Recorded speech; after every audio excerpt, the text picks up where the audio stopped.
প্রিয় দর্শক, আসসালামু আলাইকুম। আমি এই মুহূর্তে আছি ঢাকার কমলাপুর রেল স্টেশন এবং ঠিক সেখান থেকে আপনাদেরকে সরাসরি সংযুক্ত করেছি রেল নিউজের অফিসিয়াল ফেসবুক পেজের সাথে।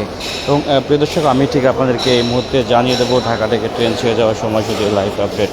সঙ্গেই থাকুন রেল নিউজের এবং পেতে থাকুন সকল ধরনের আপডেট নিউজ ইনফরমেশন।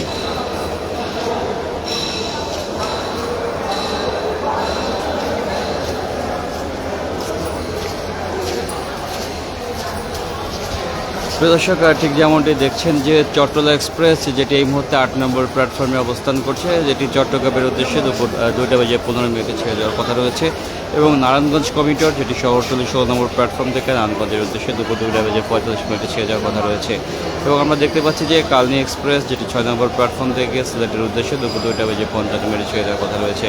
এবং মধুমতি এক্সপ্রেস যেটি 14 নম্বর প্ল্যাটফর্ম থেকে রাজশাহীর উদ্দেশ্যে 3টার সময় ছেড়ে যাওয়ার কথা রয়েছে।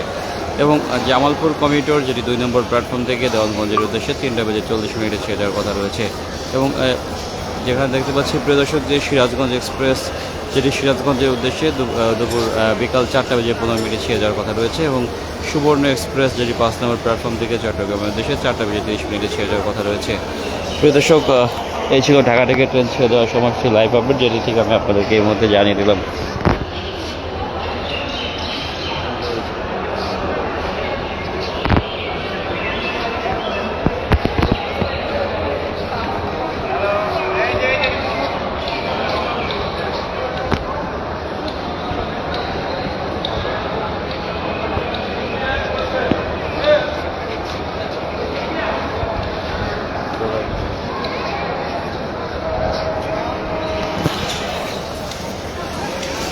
দর্শক, যেমনটি দেখছেন যে যাত্রীদের উপস্থিতি সেটি বেলা বাড়ার সাথে সাথে বৃদ্ধি পেতে শুরু করেছে। যেমনটি দেখছেন যে যাত্রীদের সমাগম এবং পাশাপাশি যদি দেখায় যে ট্রেনের শিডিউল বিপর্যয়ে আমরা দেখছি যে 2টি ট্রেনের শিডিউল বিপর্যয়ে চলছে। এবং যাত্রীদের উপস্থিতি যদি আপনাদের দেখাই সেটি সকালের তুলনায় এখন বৃদ্ধি পেয়েছে। এবং পাশাপাশি সেটি আমরা প্রতিদিনই একই চিত্র দেখি যে যাত্রীদের বেলা বাড়ার সাথে সাথে যাত্রীদের চাপ এবং যাত্রীদের উপস্থিতি সেটি বৃদ্ধি পায়।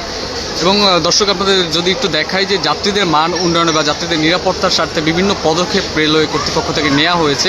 যেমনটি যদি দেখাই যে এখানে রয়েছে আরএনবি সহায়তা কেন্দ্র, যেখানে যা আরএনবি সদস্যরা বসে এবং আরএনবির যে সদস্য রয়েছে তাদের কাছ থেকে যে কোনো প্রয়োজনে যে কোনো সাহায্য নেওয়ার জন্য এই চৌকি বসানো হয়েছে। পাশাপাশি রয়েছে যে যারা ম্যানুয়ালি বা কোনো কিছু বুঝতে সময় সমস্যা হয় বা যাদের যে কোনো রেলভিত্তিক প্রয়োজন হয়, তথ্যের প্রয়োজন হয়, সেক্ষেত্রে এখানে এসে তাদের যে কাঙ্ক্ষিত তথ্যটি রয়েছে সেই তথ্য পেয়ে থাকে। এবং নিরাপত্তার বিষয়টি যেমন বলছিলাম যে নিরাপত্তার জন্য রয়েছে আরএনবি সদস্য এবং বাংলাদেশ রেলওয়ে পুলিশ, এবং সাথেই রয়েছে লস্ট অ্যান্ড ফাউন্ড সেন্টার, যেখানে যে কোনো যাত্রীর কোনো কিছু হারানো গেলে সেক্ষেত্রে এখানে এসে তারা অভিযোগ করতে পারে। পাশাপাশি কোনো যাত্রীর কোনো কিছু পেয়ে থাকলে এখানে এসে তারা জমা দিতে পারেন। এই সকল কর্মকাণ্ড বা এই রকমের চৌকি বা কেন্দ্রগুলো যাত্রীর মান উন্নয়ন বা যাত্রী সেবার মান উন্নয়নের ক্ষেত্রে করা হয়েছে।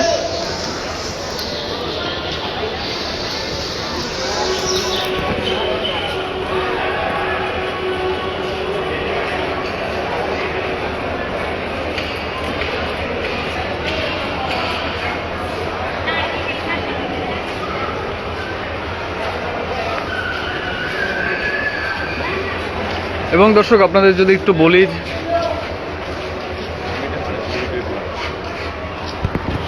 ঠিক আছে, পরে রেস্ট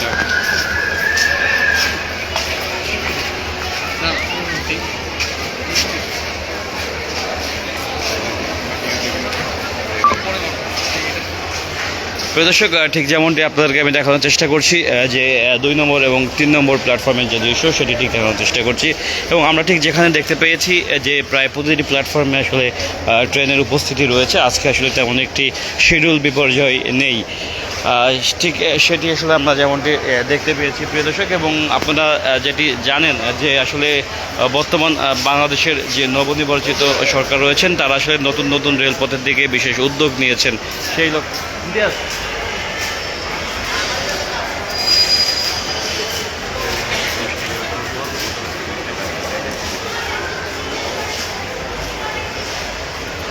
এবং প্রিয় দর্শক, যে বর্তমান বাংলাদেশ সরকারের নবনির্বাচিত সরকার, তারা বেশ কিছু যে উদ্যোগ নিয়েছেন যে রেলকে ঢেলে সাজানোর জন্য, সেই লক্ষ্যেই তারা আসলে যে যুগান্তকারী পদক্ষেপ নিয়েছেন সেটির আসলে জন্য 10টি যে জেলা যেখানে আসলে পূর্বে কোনো রেল যোগাযোগ ব্যবস্থা ছিল না, সেই 10টি জেলাকে নতুন করে তারা আসলে রেলের সঙ্গে তারা যে রেল নেটওয়ার্ক বাড়ানোর জন্য 10টি জেলায় রেল লাইন সম্প্রসারণের উদ্যোগ নিয়েছেন। সেটি আসলে দক্ষিণ পূর্বাঞ্চলের গুরুত্বপূর্ণ জেলাগুলো, যেখানে গোপালগঞ্জ আলোচনা এসেছে। যদিও গোপালগঞ্জে যেখানে আসলে আগে থেকে এগুলো রেল লাইন রয়েছে, বাট সেটি ছিল হচ্ছে যে মিটার গেজ ছিল সেটি ব্রড গেজ করণের লক্ষ্যে তারা কাজ করে চলছেন। আসলে এই উপলক্ষে যেখানে দেশের 49টি জেলায় রেল সংযোগ থাকলেও বাকি 15টি জেলাতে এখনও কোনো রেলের নেটওয়ার্কের বাইরে রয়েছে। পর্যায়ক্রমে সব জেলাগুলোকে সংযুক্ত করার লক্ষ্যে 10টি জেলায় রেল যোগাযোগ সম্প্রসারণের প্রাথমিক পরিকল্পনা নেওয়া হয়েছে। একই সঙ্গে গুরুত্বপূর্ণ রুটে কমিউটার ট্রেন চালু ও ঢাকা কুমিল্লা কর্ড লাইন বাস্তবায়নের কাজও এগিয়ে চলছে।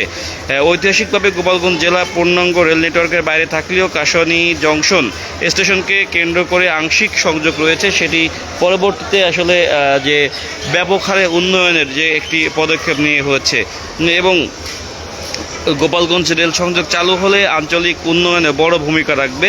ঢাকার সঙ্গে যাতায়াত খরচ ও সময় উল্লেখযোগ্য হারে কমবে। কৃষি শিল্প ও বাণিজ্য পণ্য পরিবহনে সহজ ও সাশ্রয়ী হবে। চিকিৎসা সেবা গ্রহণে মানুষের ভোগান্তি কমবে। টুঙ্গিপাড়ার জাতীয় গুরুত্বের কারণে যোগাযোগের ব্যবস্থা আরও শক্তিশালী হবে প্রিয় দর্শক। এবং 64টি জেলার যে রেল সংযোগের মাস্টার প্ল্যান অনুযায়ী সম্ভাব্যতা যাচাই চলছে। দক্ষিণ পশ্চিমাঞ্চল জেলাগুলিকে অগ্রাধিকার দেওয়া হচ্ছে। গোপালগঞ্জ নিয়ে আলোচনা হয়েছে, তবে চূড়ান্ত সিদ্ধান্ত প্রকল্প প্রস্তাব ও অর্থায়নের উপর নির্ভর করছে প্রিয় দর্শক। এবং প্রিয় দর্শক, আসলে 10টি যে নতুন জেলা রয়েছে, সেই 10টি নতুন জেলার ভিতরে উল্লেখযোগ্য পরিমাণ যেখানে আসলে বরিশালকে রেল যোগাযোগের আওতায় নিয়ে আসার উদ্যোগ নেওয়া হয়েছে। বরিশাল, ভোলা, পটুয়াখালী জেলাগুলোকে রেল যোগাযোগের আওতায় নিয়ে আসার উদ্যোগ নেওয়া হয়েছে এবং সেখানে রয়েছে শরীয়তপুর জেলাকেও আসলে রেল যোগাযোগের আওতায় নিয়ে আসার জন্য কার্যক্রম চলছে।